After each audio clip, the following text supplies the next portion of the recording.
With how the Detroit Pistons season has started out at 2-18, with everyone looking for answers, should the Detroit Pistons be interested in Chicago Bulls star Zach LaVine? We're going to talk about that in today's episode of the Locked On Pistons podcast. You are Locked On Pistons, your daily Detroit Pistons podcast. Part of the Locked On Podcast Network, your team every day.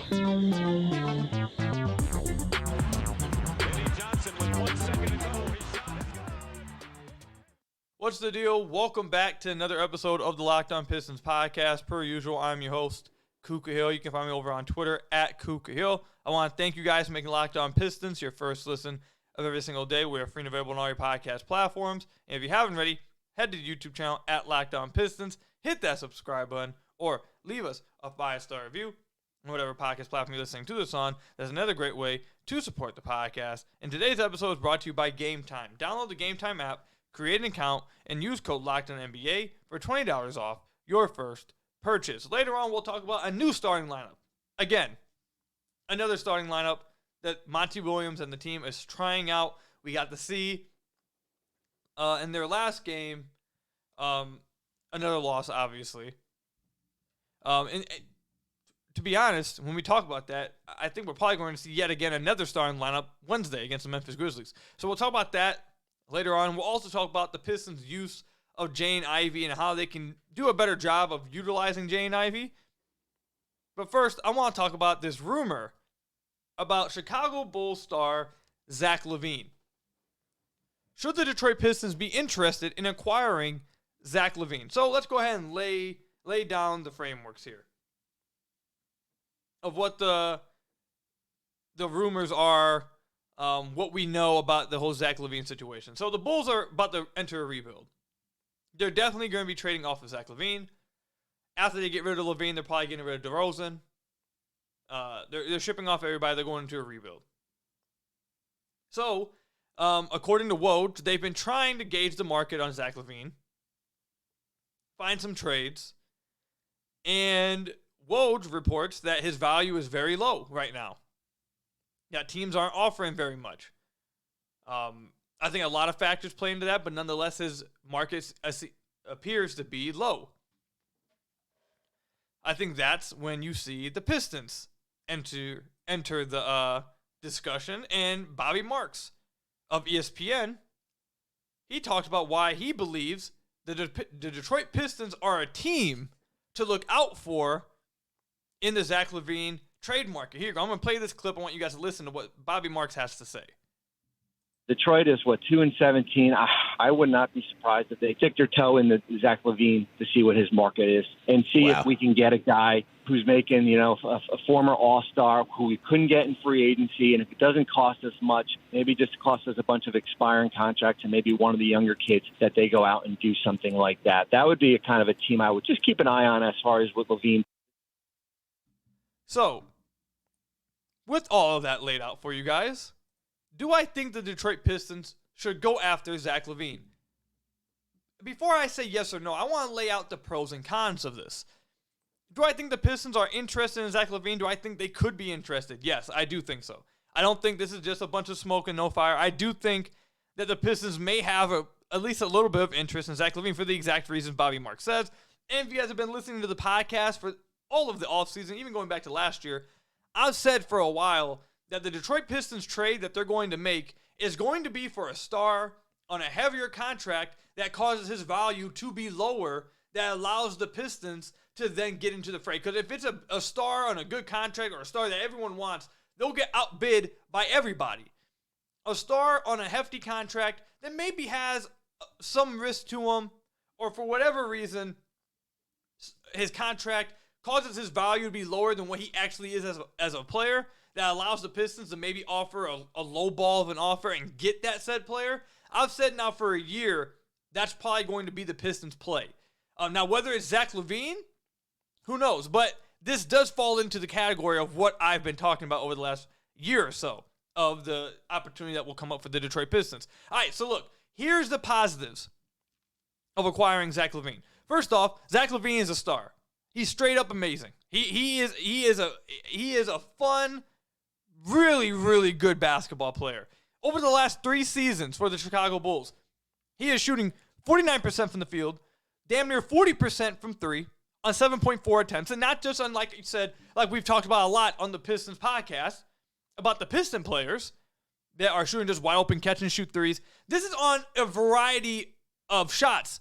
Catch and shoot, dribble pull up, coming off screens, fades, movement threes. Like, he's shooting damn near 40% on high volume on crazy variety of threes. 55% on 2s, 85% from the free throw line on 5.5 attempts, 25.4 points per game, 4.5 assists, 4.7 rebounds, and that is also a 61 true shooting percentage over the last 3 seasons in the NBA. This dude is one of the best scorers in the entire NBA, one of the more efficient scorers in the entire NBA. Not only is he efficient, he's incredibly fun, and he's just a really good basketball player. I'm going to push back against the idea that he's not a winning basketball player. The one time that they had a winning environment, the one time they had a roster that made sense, they had an actual point guard next to him with Lonzo, they start out the gate looking amazing, and then Lonzo Ball went down. We haven't seen him since, and now there's been problems. I don't have any questions about Zach LaVine being able to contribute to winning if he has the right team around him. If he doesn't have to be the playmaker, he doesn't have to be 1A creating for other people. If you have him in his scoring role where he's out there just to score the basketball and he's out there to do what he does best and he has a guy next to him that can create for others, I think he can be a really good basketball player and he will contribute to winning. The whole losing player arguments, I almost never agree with them. They're always stupid and they almost rarely ever are they actually true about a player. It's just, good player on bad team, let's call him a losing player. It's always dumb. So that's the first positive, obviously. He's a great scorer, fun player, really efficient player, just an all-star level basketball player. That's first. The second positive with this is the Detroit Pistons salary cap sheet. Now, I'm looking at the projections for next year's salary cap. Doesn't mean for sure this is what it's going to be, but the projection for next year's salary cap is $142 million.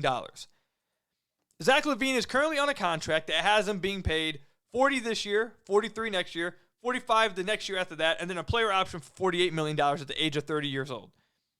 That is a lot of money. Yes, it is a lot of money. But is it as much money as what you think $40 million is, especially 2 years from now, 3 years from now? It's not going to be as much as people think a few years from now. That contract will probably be looked at in 2 to 3 years as, okay, it's a heavier contract, but it's not that bad. He's worth right around that kind of cap number. And especially with the salary cap raising, I don't think his contract is this devastating deal. I think, for example, let me get I probably should have had this number ready for you guys. For example, I think Karl Anthony Towns' extension is much more scarier. His is at 49, 53, 57, 61. Now, that is a crazy contract. That is a lot. That is a very risky contract. Zach LaVine, yeah, it's a little bit, it's probably a little bit more than you like to pay him. If he's playing how he has the last 3 years in a winning environment, maybe you deal with it. It's fine. I don't think it's that crazy bad of a contract, especially in a few years. But what makes this an even better positive, you guys may be thinking, cool, why would you have that as a positive? Well, just follow me here. Look at the Detroit Pistons cap sheet. This year, they have $137 million in cap. Next season, here are the players under contract for the Pistons next year. Cade Cunningham, Asar Thompson, Jaden Ivey, Isaiah Stewart, Jalen Duren, Marcus Sasser. Now, Marvin Bagley is under books next year at $12.5 million, but I highly doubt he'll be on the team. I think they're probably going to use something to get off of his contract moving forward. So I don't think his contract is going to be on the board next year. And then you got Bojan Bogdanovic, who is at $19 million next year, but it's partially guaranteed. It's not fully guaranteed. And I think it's incredibly likely Bojan will be moved. So you're talking about if Bojan and Marvin get moved, at the very least, Bojan gets waived after this season, so his contract is not hitting the Pistons books completely. You're really talking about 13, 8, that's 21, 28, Isaiah Stewart's extension, so that's $43, $44 million. Jalen Duren, 47, and then Marcus Sasser, $49 million the Pistons will have on their books next year. That's almost $100 million in cap room for the Detroit Pistons next year. So let's just go ahead and say they get Zach LaVine at $43 million. you still are going to have around $60 million to play with next year. Now, if the Pistons, sign guys to extensions, K's extension won't be kicking in until 25-26. Jaden Ivey's won't be kicking in until 26-27. Like those guys who matter, same thing with Jalen Duren, 26-27. Those guys who matter's extension won't be kicking in until Zach LaVine is in the final year of his contract. The Pistons are in a position right now to take on a heavy contract without it stopping them from doing other moves. They will still have salary cap to do other things. Acquiring Zach LaVine does not stop them from doing so. So that's the other positive. The last positive about trading for Zach LaVine is that if his market value is low, you could... there's two ways of saying this. Let me find what I'm trying to say correctly here. Do I want the Pistons to go after Zach LaVine? If his value is low enough, yes, I do, very much so. If his value is really as low as what I'm about to bring up, then yes, I'd love for them to go and get him. But this is what leads me to the final positive. If his value is that low, the Pistons also have nearly $80 million in expiring contracts. That's including Bojan Bogdanovic's partially guaranteed contract in 2024 or 2025. So, if the Bulls are trying to get off a 4-year max contract and clear their cap sheets completely next season so they can start their rebuild, they can have as much cap space to do whatever they want. They can absorb bad contracts in the offseason, get picks. Maybe they can go after some other players that they in free agency. They can do whatever they want. They have a clear cap sheet because DeMar's are expiring. They'll have a completely clear cap space with maybe a young player and a pick. The Pistons are one of the only teams that can do that. The Pistons can offer Joe Harris, James Wiseman, Alec Burks, Monty Morris, Bojan Bogdanovic. They can offer all those contracts, and all of them will be completely off the Bulls' books next year. They can offer a first-round pick with it in 2029. And if they want a young player, throw Marcus Sasser in there, and that's your deal for Zach LaVine. Now you get to bring Zach LaVine into a team with Kay Cunningham, Jaden Ivey, Asar Thompson, and Jalen Duren. That sounds like a pretty damn good starting five to me. I don't know, man. You're not giving up any of your young players by doing that for real, none of your main guys, and you're getting it by just using expiring contracts because you have it?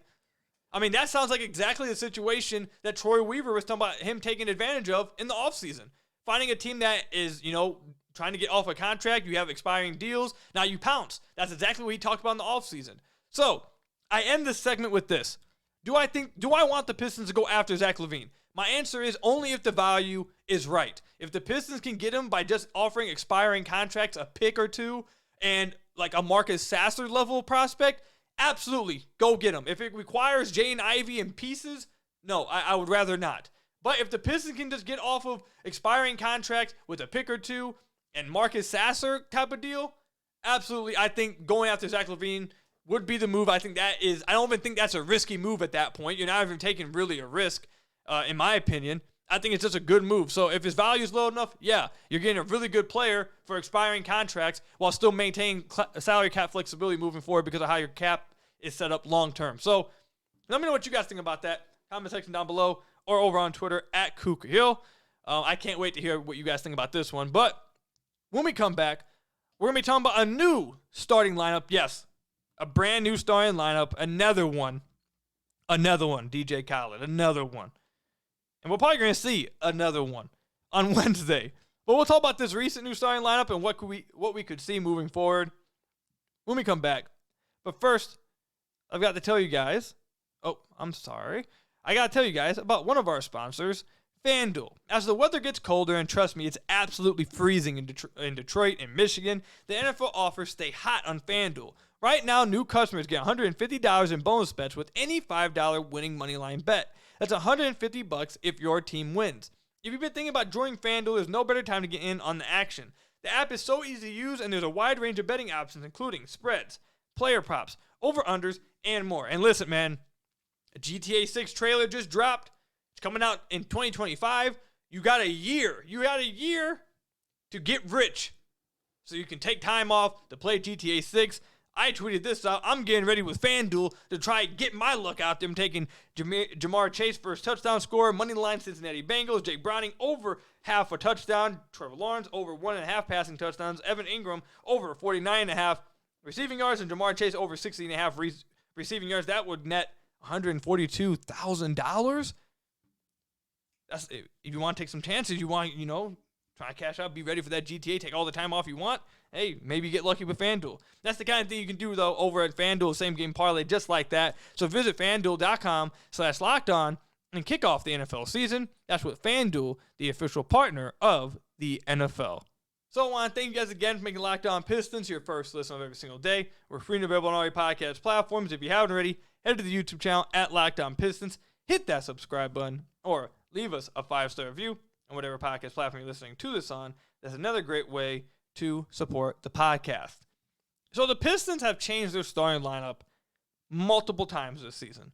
They've tried many different varieties of starting lineups this season with Monty Williams.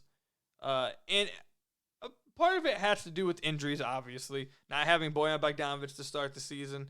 Jaden Ivey was out sick for a while. You've had, obviously, Jalen Duren was out with an ankle injury for a minute. So you've seen multiple different starting lineups with the Detroit Pistons. However, I think the most recent one we saw in the Cleveland Cavaliers game has a chance to be the one we see most often for the rest of the year. This game against the Cleveland Cavaliers, oh my God, I'm so sorry. I have an alarm to try to let me know time to go to bed. Time to go to bed, you feel me? I have to have an alarm that tells me, hey, Coop, get off the game. You got work in the morning, you have to go to sleep. Does anyone else have to have that type of self-discipline? Yes, I'm still a child. I'm 25 years old, about to turn 26 in a week. Yeah, I'm still a kid. Anyways, in this game against the Cleveland Cavaliers, the Pistons started Jalen Duren at center, Isaiah Stewart at power forward, Cade Cunningham at small forward, Killian Hayes, and Jaden Ivey all together. So the Pistons went with a 3-guard lineup against the Cleveland Cavaliers, and I think it actually went really well. I thought the starting lineup was actually great for the Detroit Pistons.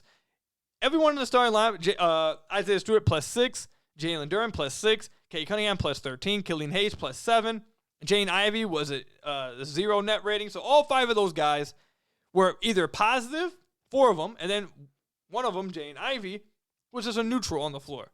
In total, the starting lineup looked really good, and they outplayed Cleveland's starting lineup. Now, the problem is the bench was horrific. Isaiah Livers was a -22 in his minutes. Marcus Sasser, -21 in his minutes. Marcus Sasser minutes outside that stretch in the third quarter in the New York Knicks game. His minutes have been a killer for the last week and a half, 2 weeks for real. I know everyone loves Marcus Sasser, but he has not been good the last 2 weeks. And he's going to be, I think, I said this in a Twitter space recently, I think that he is going to be a player that when he's hot and on fire, you love him. When he's not, he's going to be a very frustrating player because he doesn't bring much else to the table. Especially if the Pistons are going to be trying to run him as a point guard. He's definitely going to be extremely frustrating when he is not hitting his shots. But anyways, the starting lineup looked really good. And part of the idea behind the starting lineup is to get playmaking into the starting lineup, to play faster, which they 100% did against the Cavs. They played extremely fast. And the main thing, which we've seen over the last 2 to 3 games, which I absolutely am loving, get Cade Cunningham off the ball more and get Cade Cunningham utilizing his off-ball talents. Remember, Zach LaVine? Cade Cunningham coming out of the draft, part of the big thing with Cade, part of the one of the most positive things about Cade was that he could play on ball and off ball. He can play with anybody because of his versatility offensively. And so far through his career, you just haven't got to see that really at all with the Detroit Pistons. All you've gotten to see is him on ball, dominate the ball, whether it's with good teammates, good spacing, or terrible spacing most of the time, and not too great teammates. But now, in the last few games, you have gotten to see Cade Cunningham play off ball.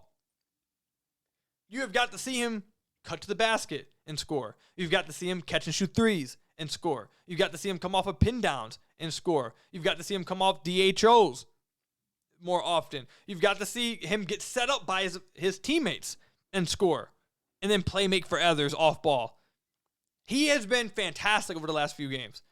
And I think it has mostly to do with the fact they are not asking him to do every single thing with the ball in his hands anymore. And in the fourth quarter recently, over the last few games, I don't think he's looked gassed. Now, I don't think he's been spectacular. I don't think he's been a superstar or anything in the fourth quarter, but he looks like he can play out there. Before, I thought he clearly looked gassed half the time, and he was barely getting up and down the court. Really wasn't giving much effort defensively. He was forcing up shots on offense because he couldn't get to the rim. A lot of his shots were short. I thought he clearly looked gassed for most of the season in the fourth quarter because of the weight he was carrying. Over the last few games, he's played 37 minutes the last game, 37 minutes against the Knicks. Despite that, because of the way he's being utilized, I thought in the fourth quarter, he still had a lot of energy left, and he was active on both ends of the floor. So that also helps him. You want to go over the last 6 games with Cade, and again, a lot of this, he starts to play off-ball a little bit more. He's starting to get some more off-ball threes instead of just pull-up threes. Over the last 6 games, 44% from the field, 44% from deep on 5.7 attempts, 97% from the free throw line, 5.5 attempts, 25.5 points a game, 7.5 assists, 4.0 rebounds, 1.5 steals. That's good for a 56 true shooting percentage. All of a sudden, he looks like the best player from his draft class. Oh my God, I wonder what happened. He started playing next to guys who can create for him. He's not being asked to do literally everything. And then also, obviously, in this game against the Cleveland Cavaliers, he was helped by the fact that Bojan Bogdanovic had returned. And he had 22 points off the bench. And when he was on the floor, he provided spacing. And guys weren't, they were hesitant to come off of Bojan Bogdanovic, which was opening up driving lanes for Cade, was opening up the alley-oops for Jalen Duren, who went 8 of 8 from the field that game. A lot of it had to do with the spacing that they had in that lineup. And Killian Hayes out there doesn't get guarded the same way as Ausar. He doesn't get respected that much. But Ausar was getting to a point where guys were literally just sitting in the paint. And I love Ausar. But something I saw a lot with this Pistons game, they had in each corner, they would have, at least on a few of these plays they would run, they'd have Jaden Ivey on the weak side corner. They would have either Killian Hayes or Isaiah Stewart on the strong side corner, and then Killian Hayes or Isaiah Stewart on the opposite wing. And when Cade Cunningham would come off this pick and roll, guys were too scared to sag off of Jaden Ivey in the weak side corner, which opened up the lob to Jalen Duren. You put Bojan in the corner with Isaiah Stewart, which we saw a lot of that lineup, which I think is going to be the lineup you see on Wednesday.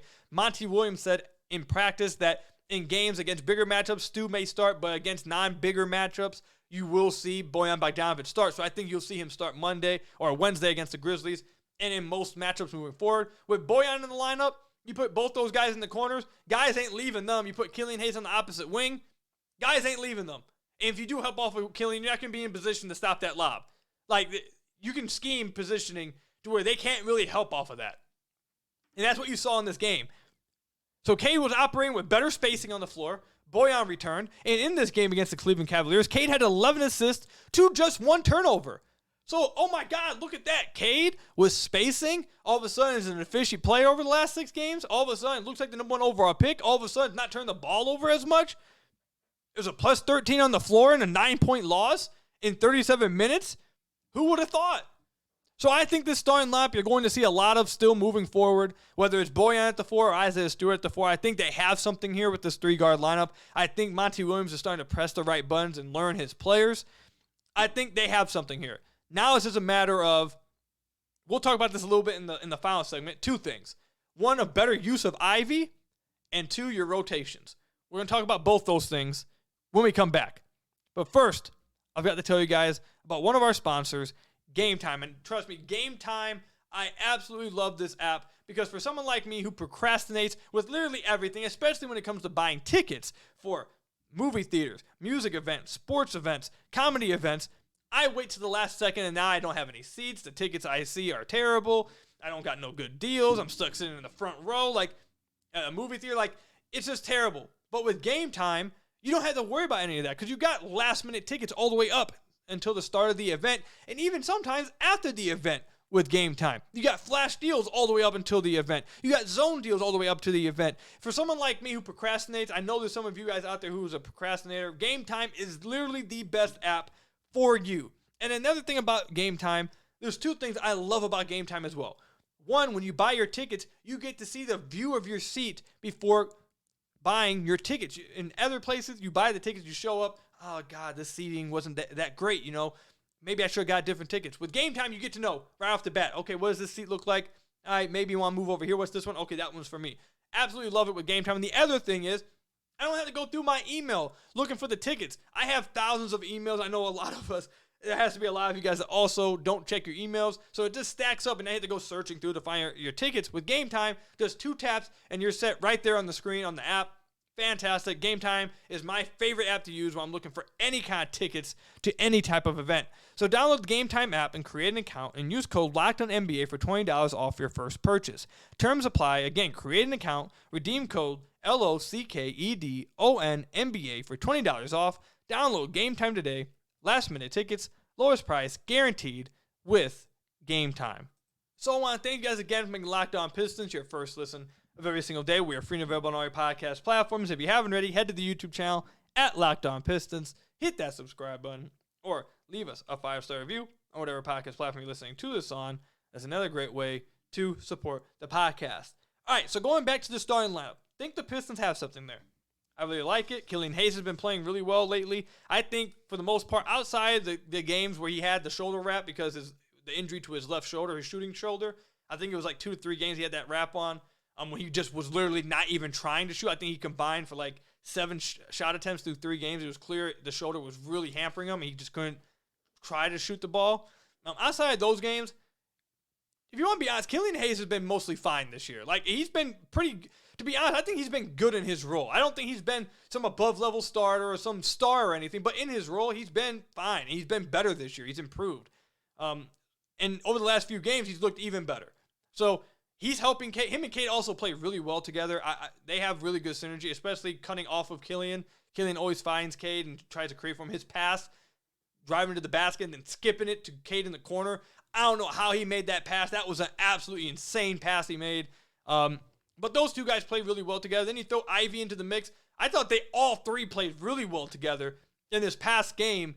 Even the game before that, a few games before that, we came on the podcast and talked about how the 3-guard lineup, hey, that kind of showed me something. We talked about it a little bit. It wasn't a much sample size, but obviously Monty saw the same thing.